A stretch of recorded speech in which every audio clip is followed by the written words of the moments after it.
Confusion है policy का पता नहीं, पॉलिसी जब पता चली तो वैक्सीन कहाँ है पता नहीं। अरे हमारी गवर्नमेंट 3 बार वैक्सीनेशन की पॉलिसी बना चुकी है। फर्स्ट टाइम जब जनवरी में शुरू किया था वैक्सीनेशन फ्रंट लाइन वर्कर्स के लिए और 45 एज वालों के लिए, तब हमारी गवर्नमेंट ने एक वैक्सीनेशन पॉलिसी बनाई थी जिसमें कि बहुत अच्छे तरीके से काम हुआ और सबको बहुत अच्छे तरीके से वैक्सीनेशन भी हुई, जो अभी तक चल रही है। फिर उसके बाद में हमारी गवर्नमेंट ने 19 अप्रैल को ये वैक्सीनेशन को पॉलिसी को चेंज किया और उसमें ये कहा कि भैया हम इसे थोड़ा सा चेंज कर रहे हैं और इसका जो प्रोक्योरमेंट होगा वो सेंट्रल गवर्नमेंट भी करेगी और स्टेट गवर्नमेंट के साथ प्राइवेट प्लेयर्स भी करेंगे। तो इसमें उनका जो रेशो था उसको अलग अलग कर दिया गया था। तो उसमें ये बताया था कि जो 50% का प्रोक्योरमेंट होगा वो सिर्फ सेंट्रल गवर्नमेंट करेगी, बाकी जो 25% का प्रोक्योरमेंट होगा वो स्टेट गवर्नमेंट और करेगी और बाकी जो 25% बचा है उसको प्राइवेट प्लेयर्स करेंगे। तो इसके बाद बहुत इस पॉलिसी की आलोचना हुई। लोगों ने कहा कि ये स्टेट गवर्नमेंट इसको हैंडल नहीं कर पाएगा इतनी इस रिस्पॉन्सिबिलिटी को, और इसमें अलग अलग तरीके की दिक्कतें हो सकती है। इसमें कुछ अपोजिशन वालों ने भी बातें उठाई थी, पर हम कभी यहाँ पर अपोजिशन का नाम लेंगे तो हमको लोग बोल देंगे कि भाई हम अपोजिशन के एजेंट है या उनके बारे में बात करते हैं।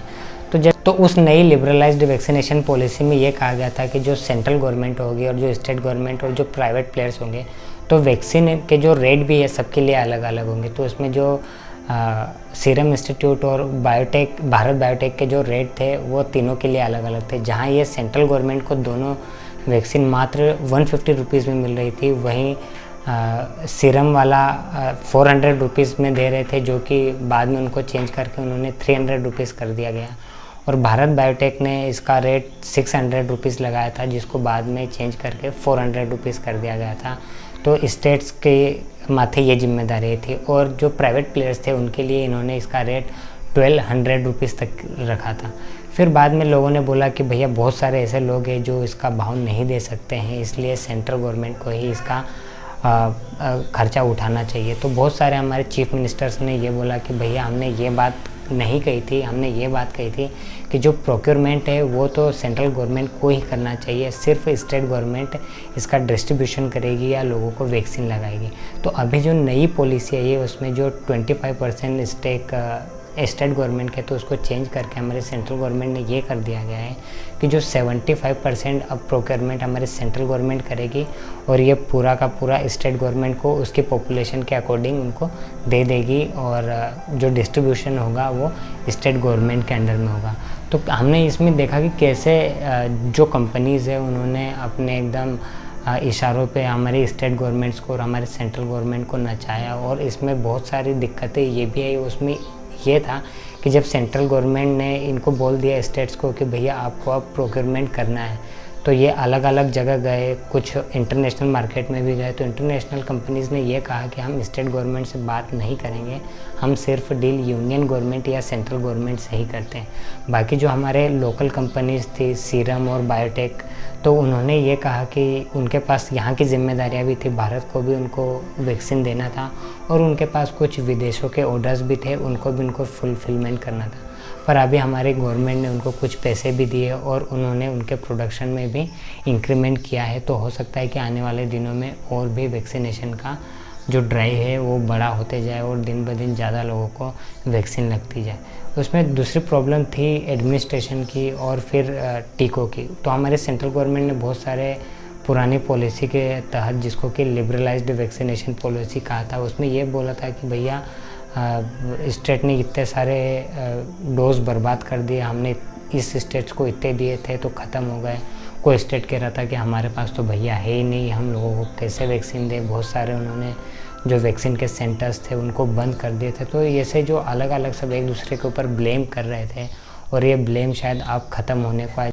फिर इसके बाद सुप्रीम कोर्ट इंटरफेयर किया। सुप्रीम कोर्ट ने ये कहा कि सबके लिए रेट एक समान होना चाहिए। ऐसा क्यों है कि सेंट्रल गवर्नमेंट के लिए अलग रेट है, स्टेट गवर्नमेंट के लिए अलग रेट है, तो इसका जो बेस है वो क्या है।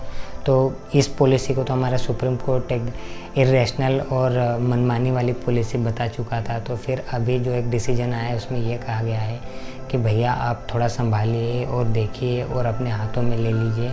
और फिर हमारे सेंट्रल गवर्नमेंट ने जो पहले से शायद तैयारी कर रहा था नई वैक्सीनेशन पॉलिसी के लिए, तो उन्होंने नई पॉलिसी जो अब शुरू होगी 21 जून से, तो हो सकता है कि आने वाले दिनों में और लोगों को ज़्यादा वैक्सीन लगेगी, और जो थर्ड वेव की जो बात चल रही है तो उसके पहले हमारे देश में भी हो सकता है कि बहुत सारे लोगों को वैक्सीन लग जाए।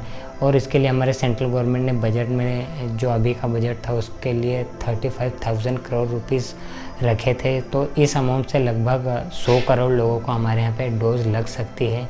फिर अभी हमारी गवर्नमेंट ने जो नई पॉलिसी बनाई है उसके अकॉर्डिंग जो दोनों हमारे यहाँ इंडिया की जो वैक्सीन है, सीरम वाली और भारत बायोटेक वाली, तो उसके प्राइस भी फिक्स कर लिए हैं, जिसके लिए 780 रुपीज़ सीरम वाले के लिए और भारत बायोटेक वाले के लिए 1410 रुपीज़ है। और स्पुतनिक के लिए भी कुछ 1000 रुपीज़ से ज़्यादा है। ये प्राइवेट प्लेयर्स के लिए, और इसमें ये कहा गया है कि जो प्राइवेट हॉस्पिटल्स है वो 150 रुपीज़ से ज़्यादा चार्ज नहीं कर सकते, मतलब कि जितना उसका रेट है उससे 150 रुपीज़ ज़्यादा चार्ज नहीं कर सकते हैं, वरना हॉस्पिटल्स को दिक्कतों का सामना करना पड़ सकता है। तो ये हमारे सेंट्रल गवर्नमेंट का एक अच्छा इनिशिएटिव था। तो आने वाले दिनों में और भी ज़्यादा लोगों को वैक्सीन लगेगी और ज़्यादा से ज़्यादा लोग कोरोना से लड़ सकेंगे, और हो सकता है कि हमारे देश में भी अमेरिका के जैसे और चाइना के जैसे ज़्यादा लोगों को टीका लग जाए, और हमारे देश में भी जो एक नॉर्मल दिन होते हैं, नॉर्मल टाइम होता है, उसके जैसे हमारे यहाँ पे भी लोग रह सके। तो हल्के में थोड़ा वीडियो को लाइक भी कर दीजिए, शेयर भी कर दीजिए, और नॉर्मल दिन आएंगे तब तक के लिए सब्सक्राइब भी कर दीजिए, ताकि फिर भले ही कुछ करते रहना, पर नॉर्मल दिन तो आने दें ताकि सब ओके हो जाएगा। आप लाइक ही नहीं करते हो, शेयर भी नहीं करते हो यार, और नॉर्मल दिन आने तक के लिए तो सब्सक्राइब कर दो हमारे चैनल को। तब मिलते हैं अगले वीडियो में, तब तक के लिए, तब तक के अपना ख्याल रखें। और नॉर्मल दिन आएंगे तो ज़रूर फिर मिलेंगे किसी ढाबे वाबे पे, दुकानों पे, चाय की टपरी पे। तो अपने साथ बने रहिए, और हल्के में मिलते हैं जल्दी नेक्स्ट वीडियो में। ठीक है, bye bye, tata, see you.